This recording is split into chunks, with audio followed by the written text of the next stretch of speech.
तो हेलो दोस्तों, कैसे हो आप सभी। आपके लिए लेके आ चुका हूँ हरियाणा बोर्ड क्लास 10th के लिए जो हिंदी का पेपर है 2 मार्च का, उसके लिए मोस्ट इम्पोर्टेंट जो आपका सैम्पल पेपर है ये सोल्ड मैं आपको इस वीडियो में करवाने वाला हूँ। जितने भी एमसीक्यू रहेंगे और जितने भी आपके छोटे क्वेश्चन रहेंगे वो इस वीडियो में कंप्लीट करेंगे। बड़े क्वेश्चन है वो आपको मैं बता दूंगा किस तरीके से आपके एग्जाम में आ सकते हैं, कौन कौन से क्वेश्चन आ सकते हैं, और आपको अपने जो बुक है उसमें आपको निशान लगा देने।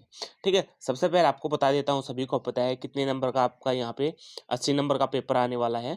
ठीक है, और आपके पास टाइम रहेगा 3 घंटों का रहेगा। हिंदी का पेपर है 2 मार्च का। तो यहाँ से आपको इंस्ट्रक्शन पढ़ लेनी है और आपको अपना जो पेपर है उसको स्टार्ट करना है। पहला जो खंड का आता है उसमें आएगी आपकी व्याकरण। व्याकरण में आपको ये दे रखा है समास किसे, समास की परिभाषा, समास कौन सा भी आ सकता है, क्रमधारय आ सकता है। ठीक है, द्विगु समास आ सकता है, बहुब्रीहि समास आ सकता है। ठीक है, ये तो आपको जरूर करना है समास से रिलेटेड। ठीक है, 2 नंबर का।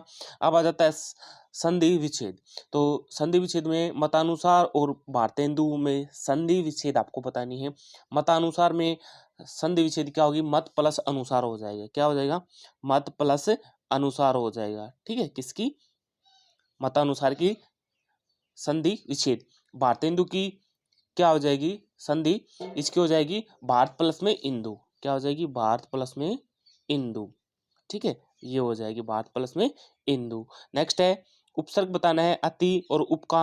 अति का क्या आ जाएगा, आप लिख सकते हो अति का हम बोल सकते हैं भाई अतिक्रमण है, अति भार है। ये क्या है, उपसर्ग है। उपसर्ग क्या होता है, जो पहले लगता है किसी चीज को। ठीक है, और उप का उपकार। ठीक है, क्या आ जाएगा, उपकार हो जाएगा। नेक्स्ट है दो पर्यायवाची बताने हैं किसके, ग्रह के। ग्रह के दो पर्यायवाची और घोड़ा का पर्यायवाची। ग्रह के क्या हो जाएगा, घर हो जाएगा। ठीक है, एक निकेतन हो जाएगा। ठीक है, दो बताने हैं आपको। नेक्स्ट है घोड़ा। घोड़ा किसको बोलते हैं, अश्व को बोलते हैं, वो घोटक को बोलते हैं। ठीक है, अश्व या घोटक को। नेक्स्ट है मुहावरे बताने हैं, अंधे की लाठी। तो क्या आता है, ये तो हम स्टार्टिंग से पढ़ते आते हैं। अंधे की लाठी, अंधे की लाठी एकमात्र सहारा। भाई मोहन या सोहन अपने माता पिता का एकमात्र सहारा था। नेक्स्ट है आंखें खोलना। आंखें खोलना मतलब होश आना। नेक्स्ट है उपमा अलंकार। अब देखो अलंकार आ जाते हैं, एक समास और अलंकार में इसकी परिभाषा आपको देनी है, ये आपने की भी होंगी। तो उपमा भी आ सकता है आपका, अनुप्रास भी आता है जिसमें शब्दों की क्या होती है, बार बार आवर्ती होती है। ठीक है, आपका यमक भी आ सकता है। ठीक है, जिसके एक ही शब्द से 2 शब्द निकले। नेक्स्ट है आपका यहाँ से छंद। छंद भी आपको जरूर करना है, 2 छंद भी आपका वैसा का वैसा आ सकता है, या चौपाई, ये दोनों के दोनों आपको जरूर रटने हैं। यहाँ से आपका आ सकता है। अब नेक्स्ट आ जाते हैं 5 नंबर है निबंध। तो ये आपको जरूर देखना है।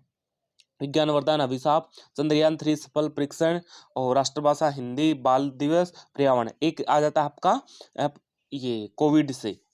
ठीक है, कोरोना वायरस का आपका आ सकता है, ये भी आपको जरूर करना है। ये 6-7 हैं, ये आपको जरूर करने हैं। अब आ जाते हैं आपकी जो फीस माफी के लिए मुख्यतः आपको पत्र लिखना है, या नववर्ष की शुभकामनाएं। ठीक है, ऐसे आपको करने हैं। या आपका आ सकता है भाई गली में गंदगी के वगैरह, या कोई और भी जो पत्र है वो आ सकता है। अब आ जाते हैं बहुविकल्पीय प्रश्न। ठीक है, नेक्स्ट है आपका पुरातन पात किसका पता होता है। तो किसका पता होता है भाई, ये कमल का पता होता है। ठीक है, पुरैनी पात।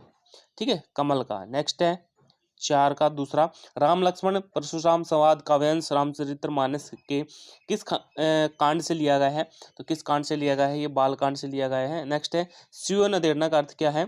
तो इसका अर्थ क्या हो जाएगा, जीवन के रहस्य जाना। ऑप्शन नंबर सी हो जाएगा। उत्साह एक आह्वान गीत है, यह किससे संबंधित है। तो किससे रहेगा ये उत्साह, ये हो जाएगा बादल से। ठीक है, किससे, बादल से। कवि की झोपड़ी में क्या खिल रहे थे। तो क्या खिल रहे थे, कवि की झोपड़ी में जलजात खिल रहे थे। संगीतकार का क्या काम था। तो क्या काम था संगीतकार का, उसका काम था कि भाई मुख्य गायक की आवाज में अपनी आवाज को मिलाना। ठीक है, ये 5 का आपको पढ़कर इनका प्रश्नों का उत्तर देना है, आपको दे सकते हो।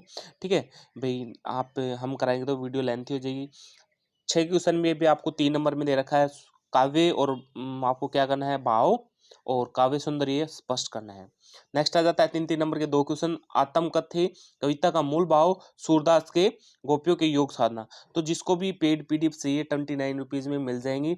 जिसको चाहिए आप इस पे मैसेज कर सकते हो 7400048226 पे, आपको पेड PDF मिल सकते हैं। उसमें से आपका 100% ये 90+% आपके क्वेश्चन आ जाएंगे। ठीक है, अब आ जाते हैं 6 नंबर के खंड ग में गद्य खंड से अक्षतीज से। तो पहला है हौलदार साहब 15वें दिन किस कस्बे से गुजरते थे। तो किस कस्बे से गुजरते थे वो गुजरते थे अ, अ, किस लिए कस्बे से गुजरते थे। तो किस लिए गुजरते थे भाई, वो घरेलू काम से या किस काम से, तो वो अपने कंपनी के काम से गुजरते थे। ऑप्शन नंबर ख हो जाएगा। दूसरा है बाल गोविंद भगत की प्रभात ये कब तक चलती थी। तो कब तक चलती थी, ये फागुन तक चलती थी, फागुन। नेक्स्ट है लखनऊ अंदाज पाठ में लेखक ने किस पर व्यंग्य किया है। तो किस पर व्यंग्य किया है, ये पतनशील सामंती वर्ग पर व्यंग्य किया है। लेखिका का के पिताजी का शब्दकोश कैसा था। तो इनका शब्दकोश कैसा था, विषयवार था। ठीक है, नेक्स्ट है हनुमान जयंती के अवसर पर भारतीय शास्त्रीय उप शास्त्रीय गायन वादन की सभा कितने दिनों तक चली थी। तो कितने दिनों तक चली थी, 5 दिनों तक चली थी। ठीक है, नेक्स्ट है सभ्यता को किसका परिणाम कहा गया है। तो किसका परिणाम कहा गया है, इस संस्कृति का परिणाम कहा गया है। नेक्स्ट है 5 नंबर में आपको गद्यांश को पढ़कर पूछे गए सवालों के आंसर आपको देने हैं। तो पाठ लेखिका का नाम बताना है। ठीक है, तो ये आप आसानी से कर सकते हो, 5 नंबर के आपको यहीं से मिल जाएंगे। अब आ जाता है एक जीवन परिचय किसका, सोम प्रकाश और मन्नू भंडारी, ये आपको जरूर करने हैं। ठीक है, मैं 1-2 वीडियो और बना दूंगा इनकी, तो उनमें से आपको जरूर कर लेने हैं वो सेम ही। ठीक है, अब आ जाते हैं 2-2 नंबर के 2 क्वेश्चन 4 नंबर के। ठीक है, नेताजी का चश्मा पाठ के पान वाले पर रेखाचित्रित प्रस्तुत कीजिए, या लेखक के अनुसार सभ्यता और संस्कृति के सही समझ अभी तक क्यों नहीं बन पाई। तो ये भी आपको 2 नंबर में। अब आ जाता है खंड ख, तो 3-3 नंबर के आपको 2 क्वेश्चन करने हैं, 3 क्वेश्चन दे रखे हैं। खंड ड़ आ जाता है नैतिक शिक्षा, नैतिक शिक्षा ये 4 क्वेश्चन आपको MCQ मिलेंगे, और बाकी 6 नंबर का आपको 1-1 2-2 नंबर के और 3-3 नंबर के। योग किसको जोड़ने का काम करता है। तो किसको जोड़ने का काम करता है भाई, ये शरीर को, मन को, आत्मा को, मतलब चारों को जोड़ने का काम करता है योग। नेक्स्ट है मनुबाई को छबीली कहकर कौन पुकारते थे। तो कौन पुकारते थे, पेशवा साहब उनको मनुबाई को छबीली कहकर पुकारते थे। सलीम अली को किस रूप से जाना जाता है। तो किस रूप से जाना जाता है, पक्षी विज्ञान भी कहा जाता है किसको, सलीम अली को। नेक्स्ट है 4 का भगिनी निवेदिता का मूल नाम क्या था। तो क्या नाम था उसका, मार्गरेट नोबल था, किसका, भगिनी निवेदिता का।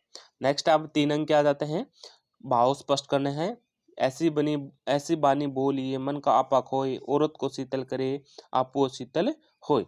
तो ये 3 नंबर में आपका एक क्वेश्चन आ जाता है। तो ये 10 नंबर की नैतिक शिक्षा आएगी, एक वीडियो नैतिक शिक्षा की भी बना देंगे। तो जिसको भी पेड PDF चाहिए तो इस नंबर पे आप व्हाट्सअप मैसेज कर सकते हैं, और आप जो पेड PDF है ओनली 29 रुपीज़ में आप ले सकते हैं। और हमारा ऐप आप जरूर डाउनलोड करिए, वहाँ से फ्री में आप टेस्ट दे सकते हैं। ठीक है, तो थैंक यू डियर फ्रेंड्स।